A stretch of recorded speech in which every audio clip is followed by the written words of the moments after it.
दोस्तों अॼु जी अपडेट में तव्हां सभिनी पहिरीं प्यारनि खे ख़ुशि आमदीद। अॼु जी अपडेट आहे सोप सीरियल रियासत ऐं पंहिंजावेरी। पहिरियों हलूं था पंहिंजावेरी जी अपडेट ॾियूं था तव्हांखे। पंहिंजावेरी ज़बरदस्त सनसनीखेज़ ड्रामो अचण वारो आहे जेको काफ़ी दोस्तनि कमेंट कया त उन जा जेको आहे वीडियो पिक्चर यानी इमेज वग़ैरह नथा अचनि। उन्हनि खे मां ॿुधाईंदो वञा त इमेज वग़ैरह पिक्चर फ़िलहालु न ईंदा, छो त पाबंदी लॻल आहे सिंध टीवी वारनि जे मथां त अदाकार कोई बि शूटिंग जे दौरान कोई पिक्चर इमेज वग़ैरह तस्वीरूं न ठाहे।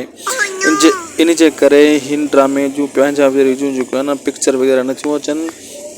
बाक़ी जेको रियासत ड्रामो आहे खजू साहब वाइदो कयो छंछर खां वठी स्टार्टिंग थींदी शूटिंग। मुंहिंजे ख़्याल में खजू साहब हिन चकर बि वाइदे में ॾिसूं कामयाबु थिए थो या न, या अञा शूटिंग पोइना थो करे। फ़िलहालु त खजू साहब जी का ख़बर कोन्हे, गुम आहे। बाक़ी पंहिंजावेरी ऐं रियासत ड्रामो ॿई पंहिंजे मुक़ाबले जा ड्रामा आहिनि। जॾहिं हलंदा त ॿई हिक ॿिए जा रिकॉर्ड टोड़ींदा। असांखे ॾींदा इजाज़त, मिलंदासीं नेक्स्ट वीडियो में। लाइक सब्सक्राइब शेयर ज़रूरु कंदा उदासी टीवी यूट्यूब चैनल खे।